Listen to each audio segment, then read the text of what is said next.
It's practice. It's not, you know. Okay. Allison, can you hear us? Yes, now I can. Yep. Okay, thanks. Shall we got 1, 2, 3, 4, 5. Should we go ahead and start? Okay, You're still on your left. I think so too. But it's whether or not Jen thinks so. She ready? Okay. All right, I will call to order the plant meeting of the New Shoreham Planning Board for Wednesday, September 11th at 4 p.m.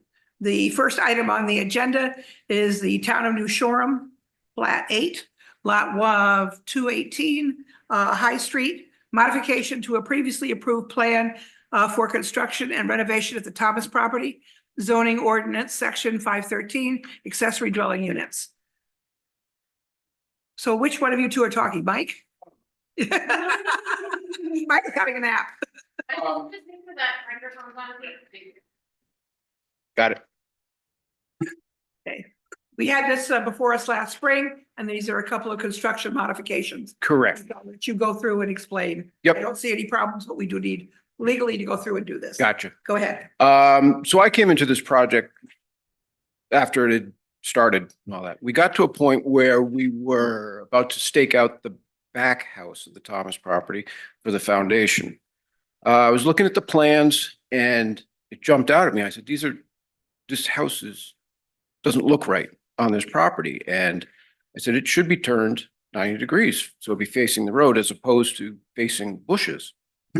I talked to multiple people involved in it, the engineer, Tom, and I spoke to Jen at one point to get their opinion. If I was seeing this correctly, and if they, yes, that's right. Then the next day I spoke to you.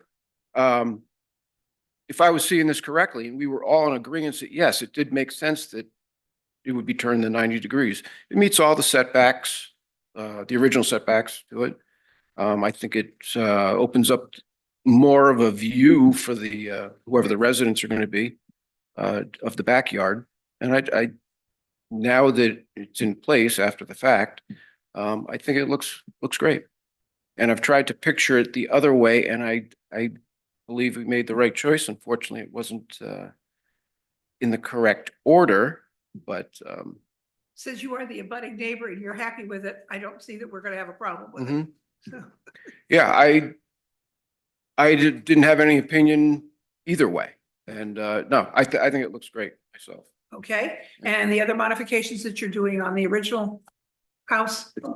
Yeah, the bump out on would be the east side of it, which would be the old, I guess, mud room or something like that. The foundation had stayed there. After the other building was torn down. And you're rebuilding a mud room, type of thing, yeah, bump out on there. And you've got the front, bump out for the front porch. That it's a patio behind the first duplex, and then the bump out of the front porch area. So which we asked you for when you were here in the fall, or spring rather, anyway. The deck is on. Yes, I know, I did. I just drove by. The roof hasn't been put on. It'd be similar to the back of the test. A flat roof, this one would be. Okay, I'm sorry. Can I just ask, are you adding a mudroom or are you? No, well, Is that what you- so in regarding to the second point is that the original Thomas house, the front house, had a bump out on the back about 10 by 10. And it was basically a structure over the walkout basement, the Bilco, or whatever you want to call it. It was how you get in the basement from the outside. And when we did the modular, it was going to add a lot of cost to modular to have that bump out as part of it. So we said, we'll just lop it off and get rid of the outside stairs and only have the inside stairs. And when we had stripped off the house and we're putting the sills on, we said, it's crazy to lose that. And we said, let's retain it. If you look at the original plans versus the current plans that in your package, it showed it being removed in the first one and back still on the second. And it just made so much more sense. Doesn't change any of it was already existing, so that doesn't come into the formula. And it made so much more sense. And we were able to keep it with the modular construction because the sliding door that was just inside it will now be moved to the side of the bump out. Doesn't cost us a dime. And we get the exterior access to the basement. So it was a field change that we had to do right when they were siding it. So, but we stopped it because we don't want to be looking like we're working outside the Yeah. permission. Okay, questions from anybody on the board? No. No? No, me either. I will make a motion to approve the changes that you've made in the field, which are the one, the changing of the 90 degrees for the house in the back, for the bump out of the front duplex in the back, and the patio behind there, and also the deck in the, I guess porch is a better word, in the front. So do I have- Second. Socia seconds. Any further comments or questions? All those in favor say aye. Aye. Anyone opposed? Motion carries. Wonderful, thank you. When do you think it's gonna be done? Well, Just. And I'm the one that's always pushing for people to use microphones, and I'm as bad as anyone. The Connecticut Valley Home contract has a completion date of 12/30. 12:30, okay. Oh, 1/30. 1:30, okay. Do we get And- a tour? When there's stairs, we are. Okay, Yeah, we wanted to bring a couple groups through, but right now you'd be crawling between floors on ladders, and that's probably not a great idea. all That's right, great. wonderful. Good. Thank you. Continue with the good work. Thank you. We're making a lot of progress. Yeah, well, I've been watching you shake once over as I drive by every day. Yeah. I sort of, I love sidewalk superintending. They're doing the houses on Johnny Littlefield's lot, they're doing a big house on Old Town Road, they're doing cars and, they just finished doing, they're doing one down by Steve, Philippi's. So they're making it at home. Okay, great. Mike, are you gonna stay for, safe streets or no? I know you were mentioning that. Yeah. Well, Allison, do you need Mike Shea to stay for safe streets? I know, It's up to Mike. I mean, it was more of just correspondence, just to let, the planning board and the public know about the project. So I can cover it, Mike. I know you've been more involved on the ground with the team, but if you want, I can just give them a brief summary. I know they were out on the island, and I can speak to it if you'd like. So if you don't have to stay I think it's on the agenda last, or if you want to move it up, I mean, could you do that, Margie? And No, that's fine. It's all Okay. yours. all right. I think he'd be happy Bye. to do it. Allison. All right. How long we're getting is good. Thank you. Bye.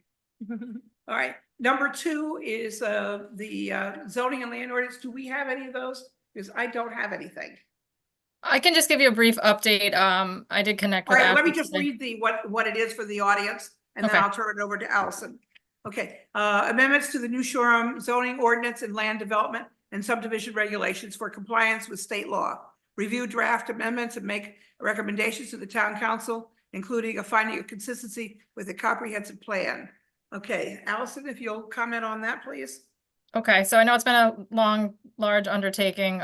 We are getting close, but I did look through the initial table of kind of the scope of all the sections that need to be amended, and went through what's been adopted by the planning board in regards to the subdivision regs, and then the town council's adoption this year to those sections, and did identify a number of sections that remain. I anticipate at your next planning board meeting, you'll be able to get those remaining sections. And they're fairly straightforward sections. You've done a bulk of the work. So there were a few sections related to like appeals that were left that hadn't been adopted.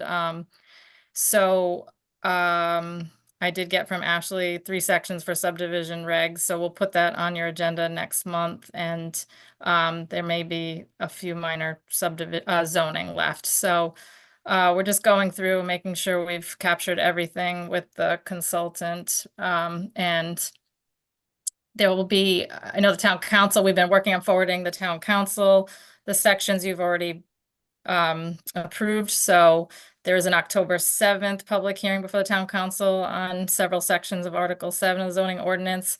And then I wasn't at your August meeting, but I do believe you approved the comprehensive permit section, so that's been forwarded to the town, well, will be forwarded to the town council. Karen's gonna clean it up, some final edits.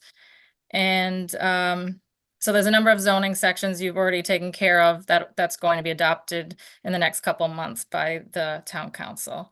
So we are wrapping things up, and the consultant, Weston and Sampson, has started engaging with the town on that next, there's a kind of a second phase of the project related to affordable housing strategies. And so Jen and I had a couple meetings with them, and those are not related to state law amendments, but that was part of the scope of work when we had applied to Rhode Island Housing for technical assistance and financing to assist with this work.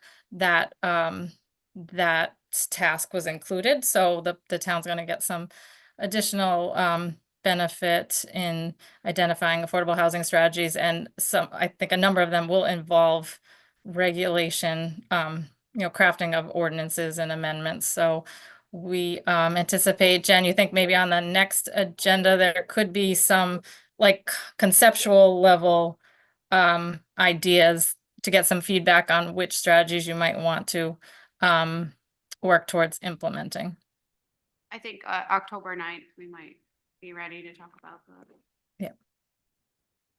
Okay, Good. so that's kind of the brief summary, but yeah, we'll have next meeting, you'll have some sections to review. Okay, fine, great, thank you. All right, moving right along. Number 3, tents and storage containers.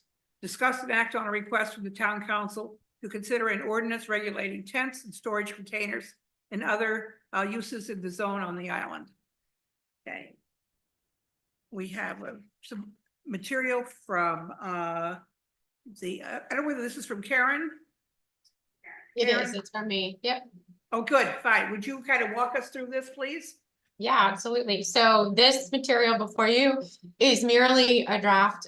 It's very basic, just meant to start the conversation. So you could have something in front of you. I personally am not tied to any of it, so don't feel like you're insulting me at all. I just wanted to get a couple of things in front of you to get the conversation started, including definition of tent, definition of trailer, definition of shipping container. And then also you do have, as you know, existing language under general prohibitions. Those are typically your nuisances, and you've got several also listed, very broad section, but in particular tents, trailers and shipping containers are mentioned in numbers 2 and 23. I left tents for human habitation as is, meaning that those would still be prohibited. I drafted some changes to number 23 to basically say that not only is it trailers and shipping containers that would be prohibited, it is also tents. You will recall that the language that exists currently says any similar temporary or mobile facilities. And there was a notice of violation and an appeal that was put forward on the issue of tents. Your zoning board has now found that a tent is a similar temporary facility. So to the extent we want to include the word tent, we can do that here. I then added some language to 23, making it clear that the idea behind the prohibition is to prohibit these things, trailers, shipping containers, and tents, to the extent they are being used to expand operations, floor space, storage space on property. There's some more language, again, up to you what you want to do. And I also said that those things were only prohibited if it was happening in the Old Harbor Commercial District or the Historic District, and also remaining in place for more than 7 days. Again, just a place to jump off and start the conversation. Moving forward, there were some existing existing exemptions for trailers. And those are listed there. Those have not really changed. I corrected one error in your reference to 516, that should be 515. I added that certain tents are also exempt, so as not to prohibit tents for catering, weddings, beach recreational activities, sporting events. Those things would all be exempt. And then trades trailers, section 515 is there. It's just there so you see it. No changes there. And then there was just a couple of other things at the bottom, items 1, 2, and 3, that I'm just throwing out there for your consideration. Okay. Let me go ahead with a couple of thoughts, if I may. One concern I had under is where tents could be used for catering of weddings, et cetera. One of our churches, St. Anne's, puts a tent up in the summertime. Usually goes up in June and comes down in September. They did not do it this year, but they normally have done it. I'm assuming it could probably go under weddings and private parties, but I thought we might figure out some way to list that so that it wouldn't be a problem. Yeah, Okay. so do you know, are they in the Old Harbor Commercial District or the Historic District? No, they're outside, I believe they are on Spring Street, but I think they're far enough away that they're out of it's in the RA zone. Thank you. Okay, they're in the RA zone. So maybe that's not a problem. So that, right, so that might be a way to exclude them just on the zone Okay. or the district that they're in. But if that's not the case and you want to add additional exemptions, you can certainly do that, maybe for like church purposes. Okay, that's something that we might want to just think, because I just was thinking that the Harbor Church, which is downtown, also does a number of events, and they have put up tents in the past, although I have not seen them do it this year. So anyway, that's something to think about. And my other concern was the pop-up tents that a lot of our stores are using. They put them up in the morning and they take them down at night. They're there every day, but they're not down between, like 9 o'clock at night and 9 o'clock the next morning. So I want to figure out some way to regulate that, because I don't feel that that's an exemption or a workaround that we really want to approve. So those are my two thoughts that I had when I read this immediately. Okay, comments from the board. Sosha, I'm really new at this in terms of my thinking, but talk into the microphone if you will. your last comment matches our from years ago when we had a argument over the size of signs that people put on the sidewalk. This is similar, right? I would say so, yes. So my question is, how does all of this fit into construction when people need to have tents or whatever, trailers or whatever? So you have a separate set of ordinances that deal with construction and also Oh. emergency use. And you also have that special temporary permit. This would be specific to just prohibiting tents, trailers, shipping containers, and tents used to expand commercial or industrial operations. Yeah. Okay, thank you. You're welcome. So Karen, just that last statement, to expand from what? So the problem I see is you have existing businesses that have used these things for a long period of time. Are they exempt? Are they grandfathered? Expand from, what's the definition of expand? I guess is what I'm getting at. Right, so the way it's phrased right now is just that anytime you're using any of those things or anything similar in an effort to expand your operation, so whatever your operation is currently, and then you decide to implement one of these things or something similar to go outside of, say, your building or outside of your normal operations, you're trying to expand your floor space of your building by putting a tent right next to the building. Or maybe you need some storage space, so you add one of these things just to store more stuff so you can get it out of the building. It's really about expanding your commercial or industrial activity into what is deemed more of a temporary facility rather than a structure or a building. So, all right, let's attack this in a number of different angles here. Shipping containers. Mm. So shipping containers, storage containers. I know there's one in like the Historical Society has a shipping container. You don't even notice it. It's painted green. They need it for operations because, I mean, it's just a necessary part of their operations. Is that now, is that going to be a permitted use? Like, is it allowed? Forgive me, Because- who did you say had it? Historical Society. Okay, so that would not really be for commercial or industrial activity. So because it's not a commercial building, it's allowed.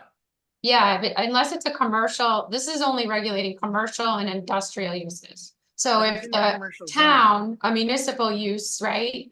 If there's a municipal use or another use that's not commercial or industrial, it wouldn't apply. But the historical. You can Society change is that if you want to non-commercial. expand it, but that's the way this is written. Yeah, the Historical Society is commercial. I mean, they have several commercial uses there, so. Yeah, I mean, they've got a store and. Right, so that would, So forth. They sell coffee on the porch. So I would have to say it's probably commercial. And I understand why this is come forward, like the some people think that a necessary ordinance to address all these things. So let's get back to what expansion is. Mhm. You have, and I'm going to use the elephant in the room of why this is in front of us is because of what happened at the harbor side. Mhm. All right, a lot of that storage is not there anymore, right? The hotel is gone. The entire basement was used for storage. And now it's not there. And the backside of it was used for commercial moped operations. So how is that considered expansion? Like it's got a very definitive, quantifiable history of being what it is.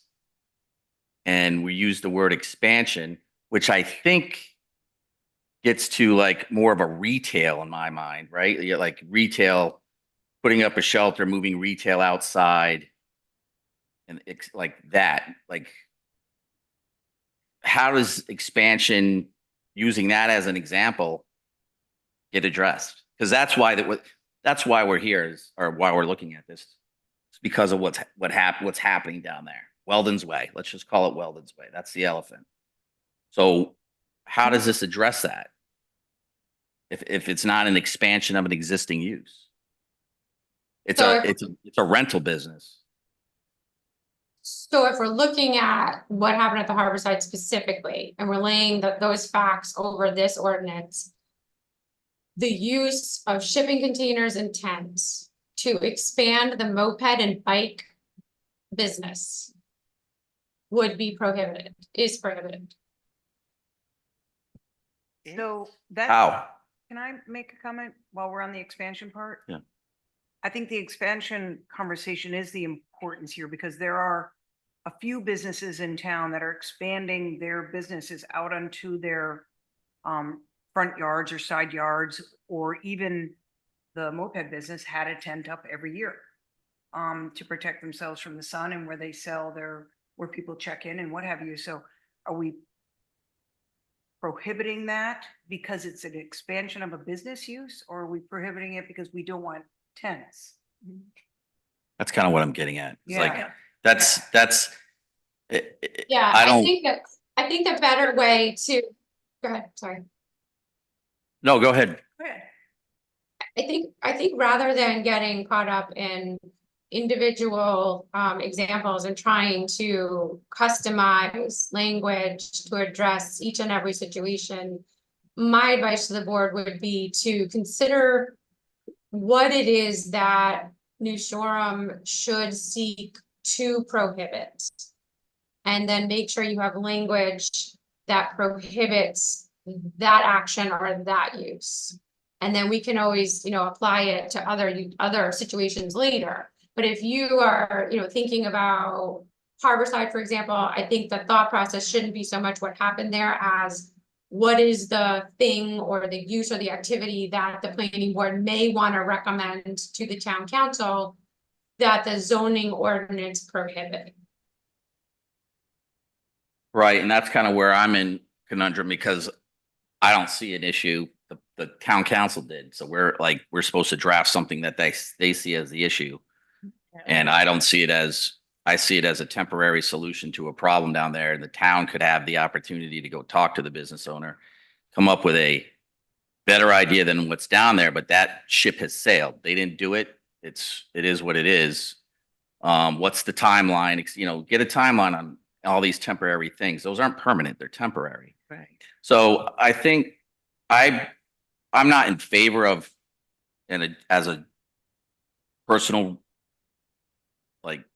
my personal view is prohibitions particularly when things have existed for a long time. I do like the considerations for consideration on size or square feet, limitations on color, permitting maybe. I would very much like input from the HDC, because I think their input would be important. I mean, I have zero. I just don't have a problem with it, I guess is what it's problematic for me because why this is the way this is written. Let's just say a temporary structure, enclosure, or shelter constructed of fabric or pliable material supported it by any manner except by air.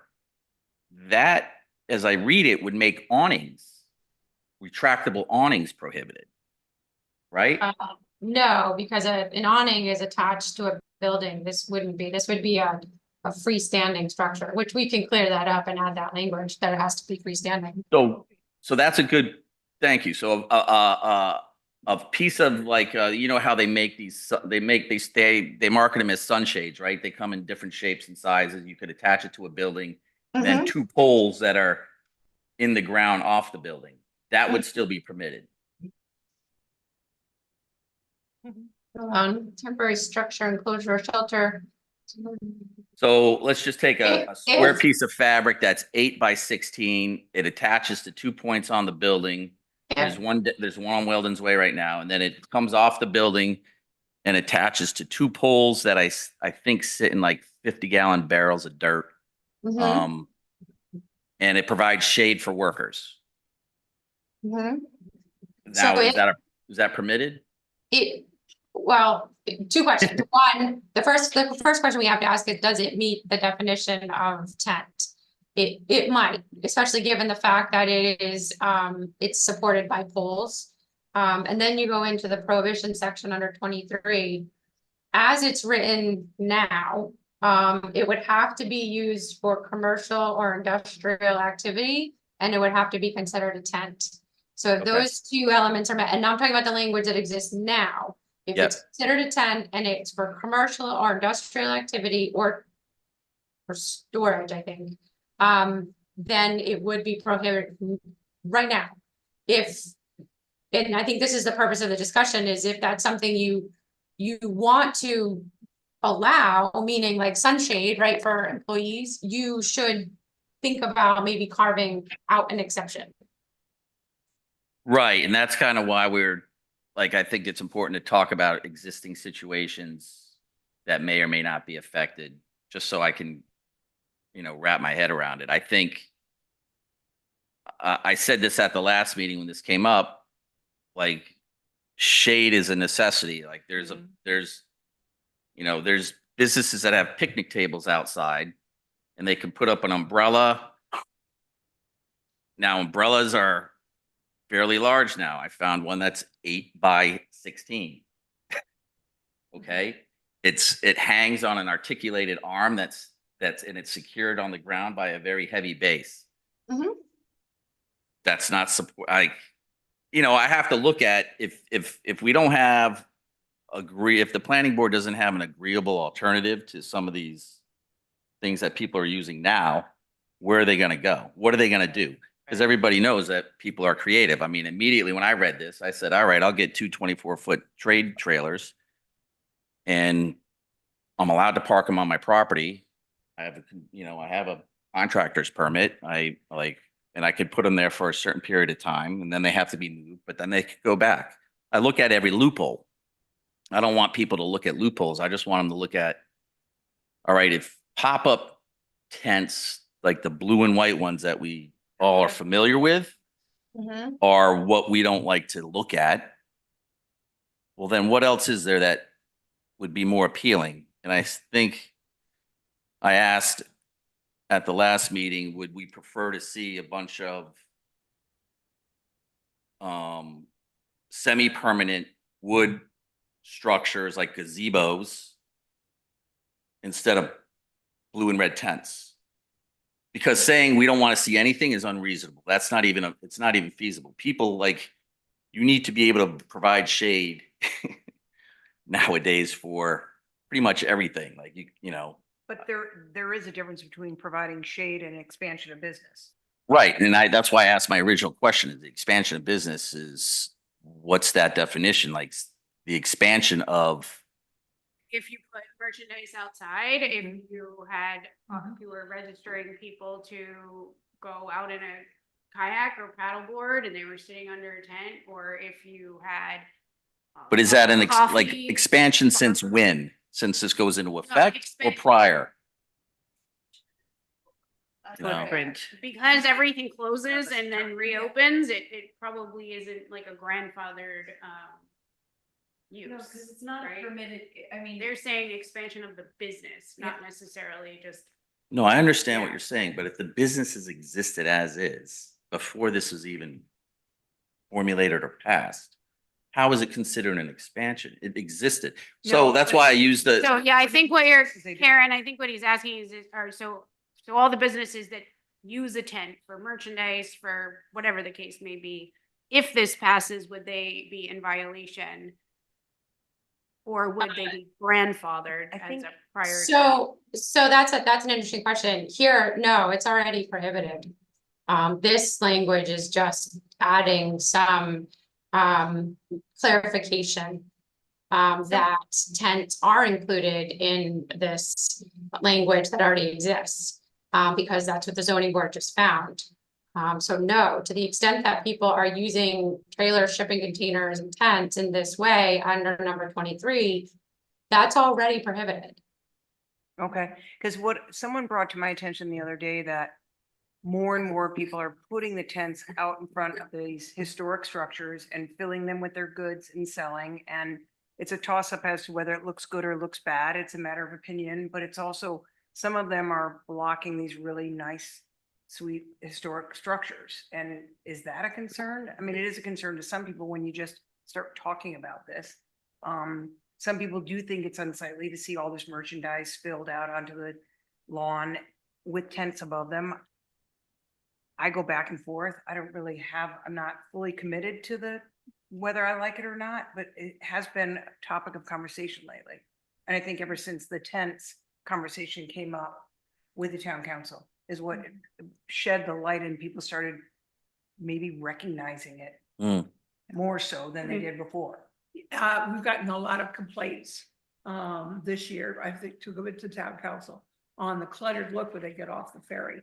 And it's the tents and the containers, and yeah, it has a cluttered look as opposed to a look that more Victorian, charming New England village. And that's, we begin to hear from people. say I don't what they disagree. like. Yeah. And I don't disagree either. Yeah, yeah. I also see where the village, it's a short season. I see where the owners are trying to sell their merchandise. But there's a point where it becomes too overwhelming and cluttered, and then we need to have some regulations. And I think we've kind of reached that tipping point. So Arlene, jump in on it since you're here for HDC. And yes, you do need to use the microphone. Arlene Tunney, I'm Chair of the Historic District Commission, and we're really upset about the amount of tents that are obscuring the historic district. So whatever you can come up with, we'd really appreciate. Thank you. But that's not what's driving this whole case. What's driving it is Harborside Inn issue. That's sort of, That was the flashpoint, I but I think- think yeah, this, I I agree. think that this is, I see it as a broader issue than just that. I know that that was the thing, the impetus for all this, but to address your question about expansion, the way I really read that was an expansion of your physical footprint. And that to me, Building footprint. yeah, your building footprint. Right. And so to me, I think that needs to be permitted in a way that takes into consideration the degradation of the yard underneath it. I'm not talking about, something that pops up here and there, but to me, having something in place for longer than 7 days, you've expanded the size of your physical footprint. And that to me warrants some regulation. I would like to see an exception. I'm thinking of a townwide festival of sorts. yeah. Well, And we and, could- and we when could they're do up that. for a shorter period of Yeah. time, I have no problem with it. It's Yeah. when it becomes essentially a permanent structure on your Yeah. property.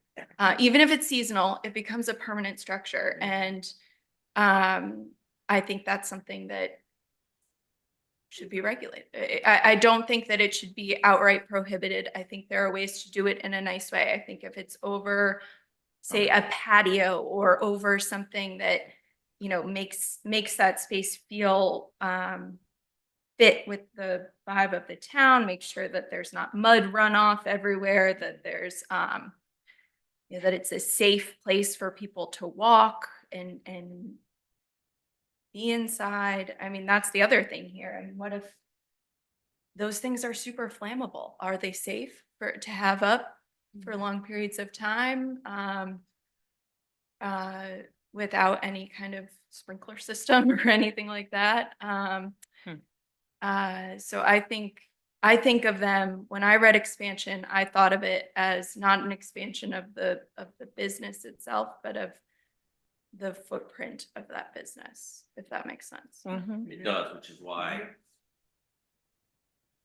I think what was in mind is retail. Okay, Yeah, that's what I think triggered. The when- Harborside was like the thing that actually pushed us into it. But we had before us, and this was before you and Gail came on the board, and Claire social remembers, we tried talking about limiting the amount of merchandise displays that could be put in front of each store. And we talked about limiting it to a table, providing that didn't block a sidewalk or an entryway, safety issues. That the town council chose not to go with it, but this issue has been ongoing for at least a half a dozen, 8 years. And it's just have started 1 or 2 places, and then it was 3 or 4, and then it was 5 and 6. And all of a sudden, we've got them all over town. And that's why I'm sure the town council has sent us a request to come up with some regulations. to, shall we say, try to control it a little bit. I could probably go and take pictures of what I think you're referring to, whether it's tents or containers, and at least you could kind of have some visuals as to Yeah. decide what you would don't like, expect what to you would decide not this today. like. This is an Yeah, for ongoing the next discussion. meeting, I could Yeah, grab. go ahead, jump in. So I just want to point out that when we're talking about a lot of tents, just like a top kind of square thing on poles, maybe some sides. And there are several cabanas around that also look an awful lot like that don't go up and down every day, but are here all season long. So I just want to put that on your radar, that you maybe need to come up with an all-encompassing definition that also addresses that issue. I'm not saying whether you should or should permit it, but you might as well do it, at the same time. Good point, yeah. Thank you. Renee, are those in the Old Harbor Commercial and Historic District, or are those in the coastal zone? The ones that you're talking about?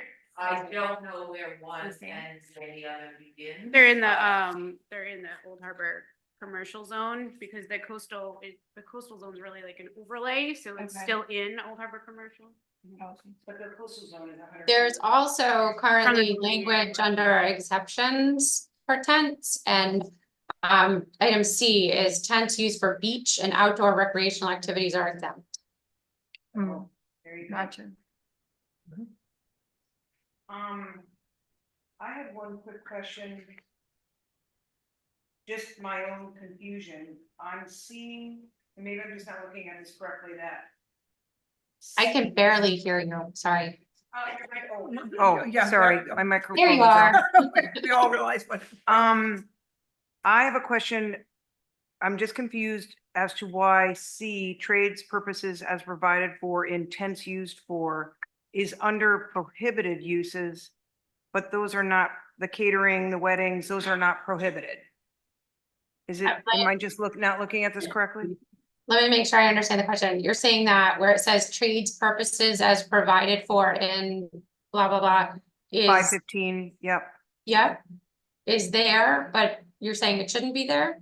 Well, that's, I'm wondering, it seems to be under prohibited, but I thought those were not prohibited. That's correct. So the way the language reads right now, if you go back up to the paragraph, like the paragraph language above it, it says the following shall be exempt from this prohibition. And then it should say trailers used for, that's underlined because I added it. And then C, Okay, yeah. the trades purpose. So anything I under see. It was in trailers the- used for is exempt from the prohibition. I didn't catch that last sentence. It's at the end of the paragraph, so I just didn't see it Yes. as a separate Yeah, it's tucked in Um, there. category. More or less. Okay, thank you. okay. Other comments? Okay, so let's take a look quick at page 2, because Karen has given us a couple of little things to talk about at the bottom. One is possible limitation on color. And another would be a limitation on size or square foot. And the third one would be require that the tent, trailer, or storage container exceeding a certain number of days triggered the need for a permit. Do we want to consider any of those, or do we want to just eliminate them? No, I really would like, to me, color is very important. I remember that little bicycle unit had neon-like colors on gray or weathered shingles. I think the colors should match or not clash with the nearest homes or the street, We could be safe and just say it should be white or cream color. for example, Yeah. or Yeah, but gray, that or could really gray. stand out next to a all gray shingled historic structure. Neutral colors are. I just don't know why browns and. Grays look that at- will blend you look into at, the building. Like, let's take Poor People's, they had neutral gazebos, like they're cedar. If those all were painted white, I think it would look great. Right. Yeah. It just doesn't make sense, like neutral colors. Okay, I then you think- can do cream or white or a gray, Earth tones. earth tones, maybe. I have to get somebody who knows how to regulate colors. What we were trying to stay away from, I mean, the blue tents have stood out. I've heard, I can't tell you how many people have stopped me to tell me how much they hate those blue tents. So that's one thing I think we probably would want is if there is going to be a tent, that it be a neutral color, and then give some examples such as a cream, a gray, an off-white, whatever. Do we want to do any limitations on size or square footage? I think that depends on whether we're gonna be allowing Okay. expansion of business use. Yeah, which Right. I'm kind of thinking we may not, but I'm, we're still open to discussion. And we can always keep in mind that if we can't come up with something, we can always go for a permit. They'd have to get us a permit of some kind. Which, if we prohibit, I don't know why you would then want to let them have a permit. Unless I can't really think of an example where you would want one. What's that? For number 3, that instead of the tent, trailer, or storage container exceeding a certain number of days, trigger the need for a permit. If you're If you're not permitting them, I don't see why you'd need a permit. But, Well, I'm not in favor of not permitting them. I think it needs to be regulated, but that doesn't mean not permitting. well, that could be You true. know what I mean? I'm So, more in favor of having, like, I think there Right. needs to be oversight for sure, and I think the HDC has to play a critical role in it, because at the end of the day, what we're talking about is what's ugly and what's not. It's And that, that's what it boils down to. Every comment I've heard isn't about the necessity for it or the need for it. It's about how ugly it is. All right, well, then let's just address the ugliness and figure out what's more, and I said this at the last meeting, what's more appealing to people. Like, I would prefer to see Weldon's Way with neutral colored, sorry, you know, and I wouldn't call them tents, but neutral colored lean-tos that are similar but not the same across the street from one another, wherever they may be. All right? That'd be a lot better than a bunch of blue tents, you know? And keep in mind, though, what's happening on that Harborside property is it's temporary. temporary, right? So the containers and all that, the containers aren't necessarily a big concern of mine. It's, all right, there's blue and red tents. Okay, what if they were brown? We did have the container on Front Street that upset a lot of people, so that was brought up. Which one was that? The one in front of the Yes, King Spa. yes, Yeah, and yes. we heard a lot about that from Yes. people. I forgot about that. So you have to say it's not, that's probably not allowed. Yeah, But, for what, construction? There was something in here about roll-off dumpsters. I'm Yeah. not like, that's, well. who's gonna be storing stuff in a roll-off dumpster? It's usually there for, The, purpose. Yeah, probably, I remember working on that about 10 years ago. yeah, And we made sure that that was allowed because we realized the construction company has got to have a place to have tools, things that can be locked up and not taken, Right. et cetera. But again, that's temporary. It may be there a year, but it's still temporary. so I'm still on the same, So maybe we. Opinion I actually had last should time. Put this on their agenda for next month to talk about it and ask Karen to continue drafting some of the material that we've discussed today into this. And we put this on the agenda for the next month. And do we still think about expansion of business and whose jurisdiction is that? Determining whether someone can spill out into the street with their goods or not. I mean, I didn't even. Not the street, yeah. I mean, their own. I didn't bring up property the lease. enforceability of this. Like I say it every time we come up with a new ordinance is the enforceability of it. Like we keep dumping more things on Yeah, yeah. Well, enforcement and It has to be very clear what is and is not acceptable. And keep in mind that we can also introduce plantings that would block the view of a structure as being part of the discussion. I see what you're saying. Yeah. Yeah, I mean, we are blessed to have some lovely, charming Victorian buildings and we do need to protect them. And looking at blue tents is not the same as looking at lovely old Victorian buildings. So. Well, you have to have one there first. I think we could put it on HDC's agenda and for the design or the color. What's And then. alternatives? Let's just say. Right, and alternatives, and then also, I mean, but you should probably discuss the use.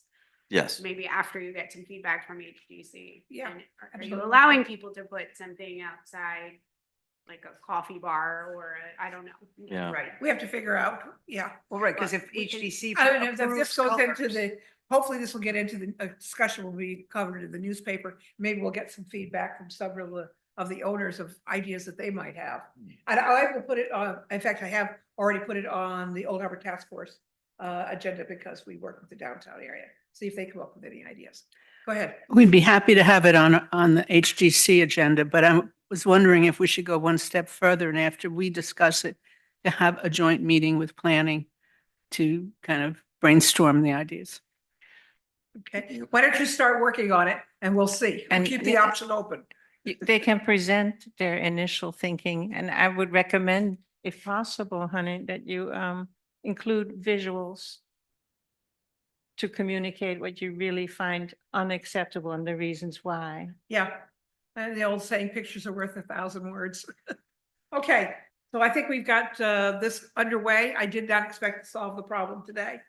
I do want to, my goal is to get this to the town council in time for them to put something in place for next spring so that all businesses will know what will be allowed and what won't, so they can work accordingly. Okay, Yes. good. All right, number 4. RIPTA, secured funding through the Federal Highway Administration Safe Streets and Roads program to manage a statewide safety process that will result in 32 communities safe action. The town of New Shoreham is one of the participating communities. A safe action plan will be developed for New Shoreham through this work. The safety action plan will establish guidelines to implement a safer streets and prepare New Shoreham with approaches to known and emerging safety and mobility challenges for all models of transportation. This plan will help identify priority projects and position the New Shoreham for a continued federal implementation funding. Okay, Allison? Okay, thanks. Yeah, this is on the agenda just as a way to get the word out to the community and the planning board. The engagement process is underway for developing a local safety action plan. So you may have noticed they held a couple pop-ups to get some input from the community on transportation safety concerns, areas that to identify specific locations where there's a concern or issues, and the engagement process will continue through the fall with some stakeholder interviews. They'll be reaching out to specific stakeholders in the community to get additional input. I did share the link, and it has been shared by the town manager, as well as through other maybe on the bulletin board and town's Facebook page, but we're trying to get the word out that there is a survey that anyone can complete. The project does have there's a project website to get more information, but essentially there was funding that the state applied for through RIPTA as the eligible entity to apply through there's infrastructure law money, and so there'll be 32 individual safety action plans for the communities that are participating, and then a statewide safety action plan, and it will hopefully set us up as a community, and maybe working together with other communities on a larger grant application for implementation dollars as a next step. So for some of the federal money that has become available, this has been like a prerequisite. Having a safety action plan in place as a requirement for some of those implementation dollars. So we're going to identify some transportation improvement projects that will make the road safer for all modes of transportation, and then work towards implementing those as a next step. So I did hear there's been about 30 surveys that have been completed for New Shoreham. So if you have a chance, please, fill out the survey. I was going to if you can. reiterate that also, if you haven't taken the Yeah. survey, if you would do that, and the information is on the sheet here that you all got. And the plan should be completed early next year. So hopefully it's a useful tool for improving the safety of the roads, and we can work towards implementing that in the coming years. Allison, does safety include weather conditions, effects on the material of the roads, flooding, things like that? Sure. So if there's a particular area that floods, a roadway that's flooded, you're saying? For example, Sure. I mean, I think, yeah, identifying that as an area of concern. Yes. good, Mhm. I'm glad, thank you. And what about just the general paving of all the roads that is in great need right now? Is that part of this project, or do we have something separate going on with that?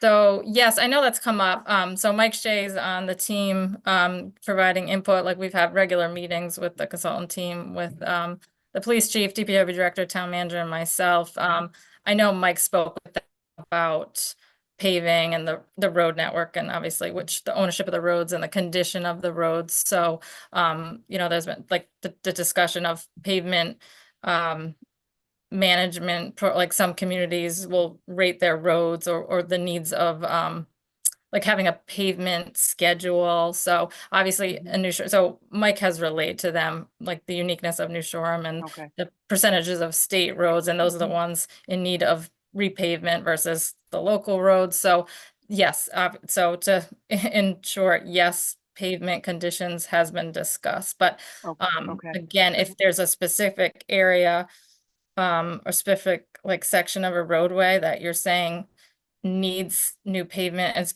causing a safety concern, you know, Yeah, a very large certainly, portion of certainly West Side provide Road that is- feedback and we'll see what they do with it as far as incorporating it. Yeah. I'll try to do the survey. A very large part of West Side Road is in very poor condition. And needs to be addressed very soon, in my opinion. I'm surprised there aren't far more accidents on that stretch. And I was thinking of Ocean Avenue North getting flooded. To me, that's an safety issue. Mm-hmm. Okay, so fill out the surveys. I Okay. Okay, you did? Good for you. I have not done it yet, but it's on my list. Okay, thank you, Allison. Next on the list is discussion regarding possible zoning amendment to clarify the language in section 406G4 regarding second-story decks. And again, Allison, if you would walk us through the proposed changes. You all have it in Sure. front of you. It's in yellow on, I think it's about page 3 and 4. So, yeah, this has been on the agenda a number of times, but then we've tabled it a bit with other more urgent stuff. So this is how it was the last time I circulated it. This was the language that we had for the standard to try to clarify that deck standard with some of your thoughts, Margie, on how to provide a little more flexibility with Right. the standard and clarify it so that applicants, the planning board and the zoning board hopefully will interpret the standard more consistent and more on the same page, right? So the talk, I think one of the reasons why it was tabled, we hadn't had it for a few months, is because we're undergoing this large change in the zoning ordinance and rewriting it. So you can see in this section, some of the section is impacted and is going to be amended, unrelated to the deck standard. And there was some talk about where to locate this standard. Do you want it to remain in the zoning ordinance where there would have to be more strict compliance versus in the land development subdivision regulations where some standards have been relocated? So I know it's been a number of months since we talked about that, but so I'm not sure where we left off with that. If we wanted to just keep it here in the zoning ordinance and move it forward to the town council, if you're happy with the language as written, or if you wanted to explore with legal, like whether or not we should relocate it, or what your thoughts are. I don't recall a few months ago when we had this on the agenda, what direction we were leaning in regard to that. Okay.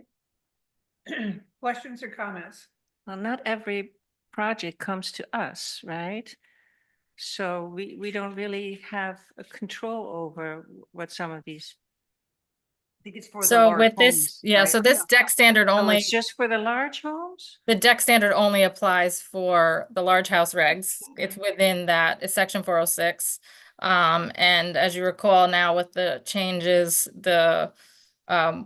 we did pull out the requirement that DPR, that it's requires DPR, so it's a special use permit that would go to the zoning board, would be the permitting authority, if I'm remembering this all correctly. And what we did was say that the planning board would be forwarded those applications for an advisory opinion. So you would still have the opportunity to review it, give your thoughts to the zoning board, but would not be providing DPR and therefore triggering that unified development review. So if you want to keep it in the zoning ordinance, therefore, since the zoning board is the permitting authority now that we've kind of worked through that the last few meetings, then maybe it does make sense to retain it in the zoning ordinance. Does that make sense, Karen? Am I Yes. accurate in how I Yes. described that? So the zoning board's now the permitting authority for the, Yeah. how we kept it, the large house Yeah, regs are We gonna be. did, yeah, that's- that's. Okay, what we did. all right, I Okay, know. and And Jen, I you're love happy this. with that? Yep, Okay. So keep the standard maybe in zoning since, so this, okay. Okay. So I guess the question then would be for the planning board, does this language, are you comfortable with the language as written? Do you feel like it needs more? I was comfortable with it, but let me find out how the Is it rest of the clear board enough, accurate enough? Is this like the consensus of where the direction you want to go with this? Anybody want any changes, remove, add? I was pleased with how it's written. But I do feel on the other side of the coin that there still has to be some flexibility. I don't want to have decks set in stone because the architecture is so varied. And I just want to make sure your language covers that. You know, if an interesting design comes forward, they can't approve it because it's prohibited. Mhm. Isn't that where the Or- technical review committee comes in? That's possible. That's a good question. Yeah. well, you would see it as the planning board and you would, and the zoning board would also review Mhm. I the mean, essentially, applications, so I don't know if you are asking for Allison to change some of the language to give you some discretion on the design, or for me personally, a deck should be harmonious or in harmony with the structure that it's attached to. And that is a very wide range of options, which I'm comfortable with because there's so many architectural styles. I just don't like the deck that looks like two toothpicks holding up a floor 100 feet in the air.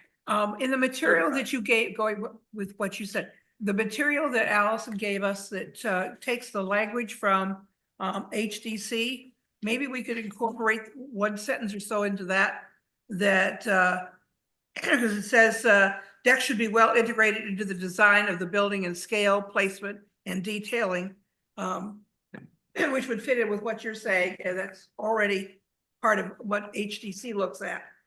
Could that be worked into one of the statements here, Allison? Yeah, I'm thinking through that. Yeah, I like that language. I'm just That wondering. would give us a little so- leeway that I think is what I'm hearing Social say. Karen, just thinking through the state law changes, so special use permit, right? The criteria for, does this become like needing to be like specific and objective language here? Is that? So anytime you are going through either a DPR or a special use permit analysis, the criteria have to be specific and objective. And that is, that's an old rule for DPR. That's a relatively new rule for special use permits, which tells me that, you know, the legislature probably wants to start tending more towards specific and objective rather than broader discretionary. So- But, yeah. but right now legally only required for special use permits and DPR. So that, and this would be Large house. considered a standard for this special use permit. So right now, I mean, there's some specific numbers in there. I think it's pretty hopefully it's specific and objective enough, but just Margie's language there to incorporate that. That would be maybe just off the top of my head, could that potentially be challenged as far as like not being specific and objective enough where you're saying it needs to be like harmonious with the design? Would that be a concern for you if we added that language in? I'd have to see the language to Yeah. analyze it, but Mhm. understanding that there are some guideposts there. You can't be Okay. too discretionary if it's a special use permit criteria. Okay. One question I had under section 202 definitions, under add, it says porch, and the primary use of a porch is to serve as an entry to the structure. I wonder if we can strike that only because porches are also wrapped around entire homes sometimes in Victorian architecture, and it's not just an entry, it's for outdoor use and enjoyment like a deck is. I don't know if that matters. Am I being too picky? I don't know. I think that does matter. Okay. Because if a porch is is being used for, you know, other purposes, then you Mhm. want to be clear on that. Yeah, covered porches are often used for outdoor enjoyment in addition to access or entry. And then there was another sentence, I'm trying to find it, where it says a particular use is usually in the back of a structure. Oh, here it is, a deck. And usually attached to the rear or side of a structure. Is that true? I haven't do seen we- that lately. I see decks on the front, the side, the rear, the roof. So do we end the sentence with from the ground and not have, and usually attached to the rear of the structure? Yeah, we could do that. I don't know if there's any unintended consequences with the striking of either of those sentences. Yeah, well, I grew up in a town that had a lot of Victorian homes, and most everybody had a screen porch off either the front or the side. And it was not used as an entryway. Mhm. No, so yeah, I see your point. That's a good one. I hadn't thought of that. What defines a second floor deck? Because there's a lot of upside down houses here. So those would all be second floor decks. That would be a second floor. Yeah, that would still be, It'd still be a second floor. yeah. Do you want this on the October agenda for discussion or action and potentially sending it to the town council? Or do you want to see it one more time and then send it in November? Just strike that language. Yeah, we could just strike, Okay, so we'll put it on for. you want, yeah, let's just take another look at I mean, it. there aren't any, There's no rush on this, we've already been 6 months working on it. So we'll just put it down for October. I'd like something about being harmonious, that will not upset Karen, but still give us a little leeway. And then remove the couple of picky things that Gail has picked up that I thought was, that you're absolutely right on it. I had not thought of that, so that's great. Okay, so I'll mark this for October. Okay. Next one, discuss the boundary lines for the historic district. I put this on the agenda, because at a town council meeting, Councilor Ball brought up the boundaries of the historic district, and in a couple of the zones, they don't follow the entire zone. Like they don't go on the other side of the street, for example, in New Harbor. So I put this on the agenda so you could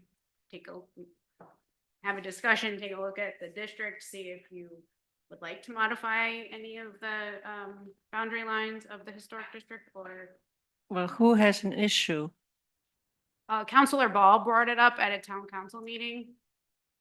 Martha, is it more of a consistency thing as far yeah, as? to stay consistent with the entire zone, as opposed to like on beach. mall. Right, so Half of it. you can't have half a zone in HDC and the other one not. That's the way it is. Yeah, that's, Not the entire. I not can the see why, entire it just zone. doesn't Yeah. seems Yeah, nonsensical. going to And, New, and it spans multiple zones. I mean, Right. it's Old Harbor, commercial, New Harbor, commercial, mixed. So, service commercial, but I remember when my parents owned the Barrington, this discussion was brought up, since the side of the street of Beach Ave, where the Barrington and the Island Home are not in historic. And I remember when my father was putting an addition on, it was brought up, maybe they should be in historic district, and my father's like, where do you begin? That the structure was redone Sure, several times over time. You know, granted, the original structure is 1880 or 1886, but additions and renovations had taken place throughout, right. to date. But, and then the property next door was completely redone. They didn't have to go to historic No, district, did they? because they're not in the district, Right. right? So, but the other Be side of the interesting to look street at, They is- did a nice actually job. look at the lines. Do you want us to So have we some could map- have- You know, Allison, we could ask Allison to provide a map. of some the- maps for next time around? Just so you can look at it as in a PDF. Right.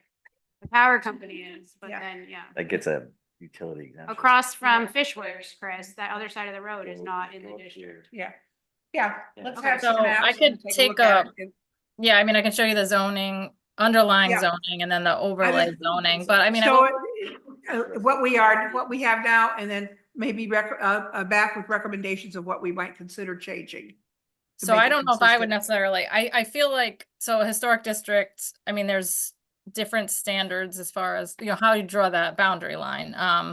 So I think most important is probably the historic resources on the ground. Like, are there historic resources there that should be included within the historic district versus following a zoning boundary? So I don't know that, it's not necessarily incorrect to have an overlay, a historic district overlay that is not identical to your underlying zoning district. So, so I don't know. I need to learn more about what the concern, like, is there a specific area that's what the issue, what is the concern or issue that's Yeah, being, I think needs to maybe- be addressed, but I like, it could fall, as long as it follows, hopefully, your parcel boundary. Arlene's parcel here, boundaries. she could answer that question or Okay.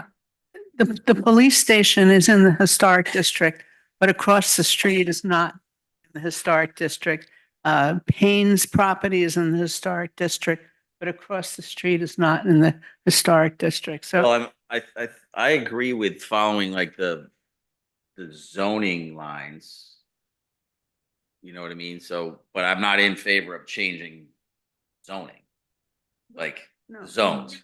We're talking about just changing the. Boundary for HDC. Right, just the so, but historic the district. boundary for HGC should be consistent with the zone, is what I'm saying. Well, you would evaluate that, maybe take a look and see if the area, the properties that you would like to add to HDC are significant and should belong in the historic district. 'Cause you But might are in go a different and- zone.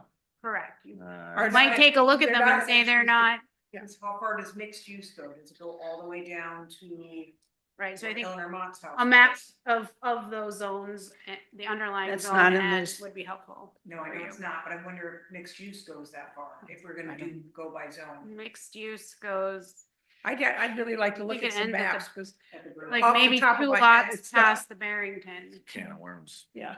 And then it's New Harbor Commercial, but then the corner, the Mott property down is RV. And it's So not historic district, it is right? not, But across the street is. correct.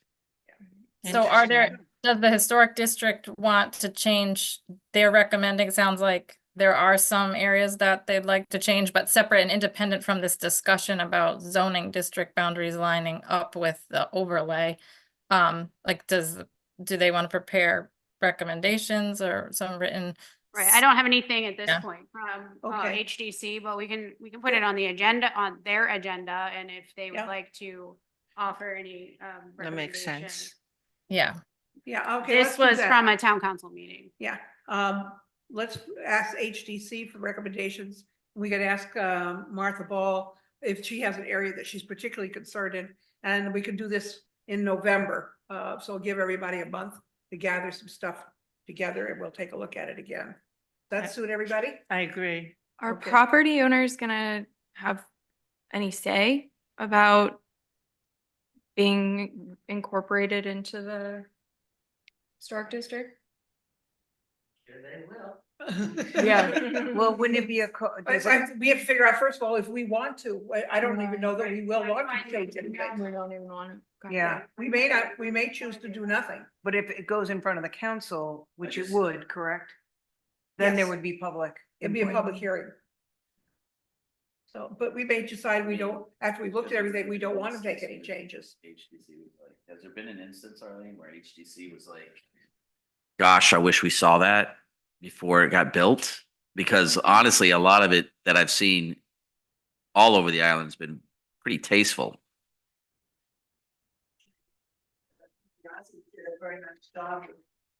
Right, You know, but it could have been. right. Yeah. I guess that's my question is I understand the inconsistency that Martha Ball brought up, but with the line, but does HDC see a necessity? There's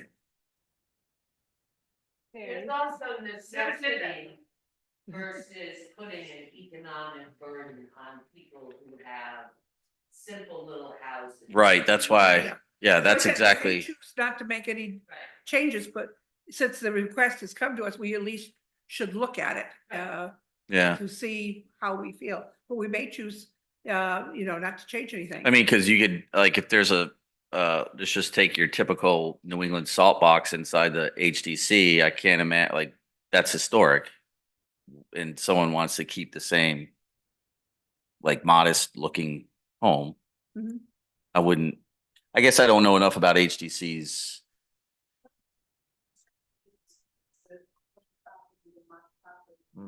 It's empty right now.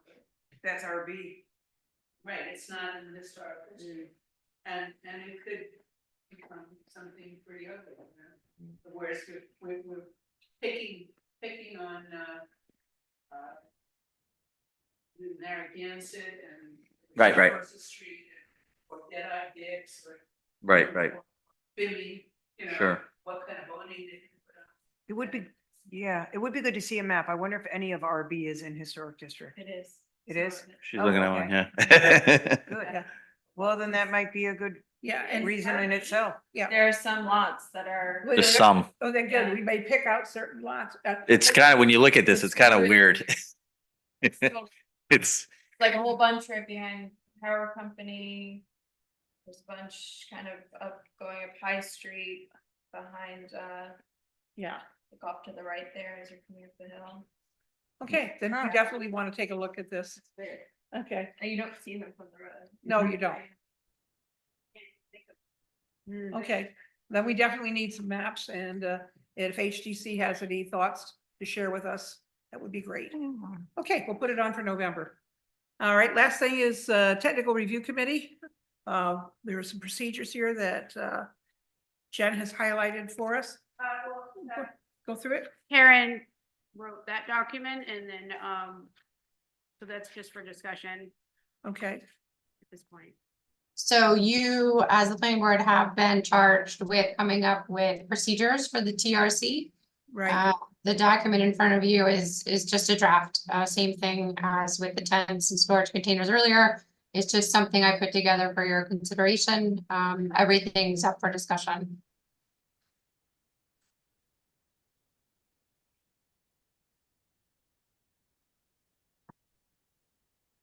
I I don't have any comments or questions. Hale? No, thank you. Okay. Claire? Sosha? Chris? Okay.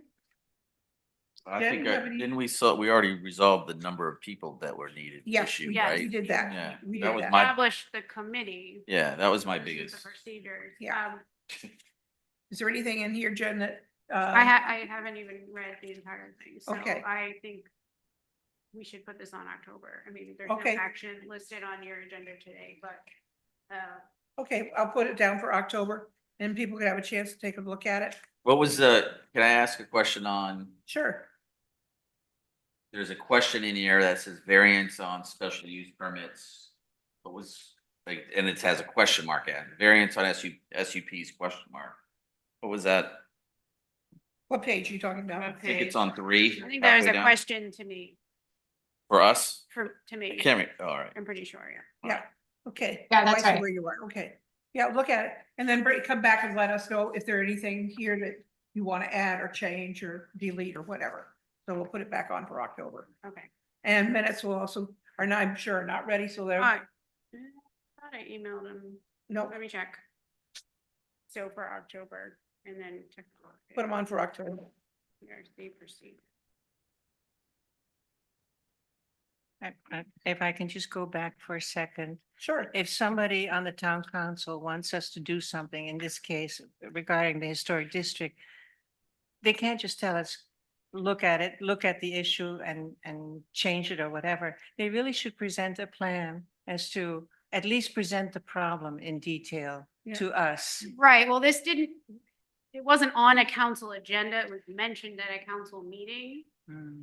And it was something that, I mean, I can bring all kinds of amendments to you or topics to discuss. And because it was discussed and it's been brought up in the past, so I put it on the agenda so you could decide. No, I'm not arguing that it shouldn't be on the agenda. I think Martha should come and give us her rationale behind her concern so that we have something Yes. Yeah. to start from. Okay. She can send us a Yeah. letter or she can come in person. Right. So if Jen, if you will invite her and, I did invite her and I did send the agenda to, okay, and then tell her that she's happy to, if she can't come, she can send us a letter. That's fine. I'd just like to know what she sees as an issue, just so that we make sure that we look at it when Right. we have our maps in front of us. Just to Yeah. make sure that whatever is a concern does get addressed one way or another. and just so you know, I will add, the substandard lots to a future agenda, probably November. Just to kind of circle back to that discussion on the impact, due to the state law changes, and then also the project that Claire and Gail and I were working on with, the expedited process of 513. So Yeah, have we seen any plans? limited. Okay. So I think, we'll put that maybe, for November. Okay, I've got it listed here for November, so. And then we Quickly, also, remember, we had lighting, I have lighting. but I think we need to wait until we have the state law changes. kinda Okay. settled. And we never finished plastics. Seriously, Never finished. plastics. Okay. Maybe in January. Let's put plastics for 2025. Okay, that sounds good. Yeah, Okay. but lighting, I've had requests for yeah. a couple of my neighbors have just shared their concerns with me. And Mary has asked about 3 times to have the lighting regulations updated. And I'm sorry she's not here because I. Yeah, we had it on a few agendas and then, Then we got busy and, Yeah, I you know, still life have got in it. the way and we just never got to it. And Yeah. I had a big note on my notebook and I thought, I've got to get this done this fall. So that was how I sent that to Jen and said, we got to add that to an agendas. So we'll get it on October or November. Anything else? Then I make a motion that the meeting be adjourned. Jen, I won't be here in November, honey. I want to tell you now before I forget. does anyone else have, Wait, in November or October? I will not be here in November. November? Do you have any conflicts for any of the other? I do. You do, which one? October and November, Okay. unfortunately. I'm sorry. I'm hoping not December. I have a couple in November, but I don't know the dates yet. Okay. Chris, Like the 8th, 9th, 10th. the plastics, remember when we did plastic bags and we talked about styrofoam containers? Oh, and yes. Plastic silverware. That we never finished. That was a long time ago. Yes, it was. Before you leave, come. Put your hand in. Yes, I can make a motion for a second. Who seconded? Okay, for a second. All in favor?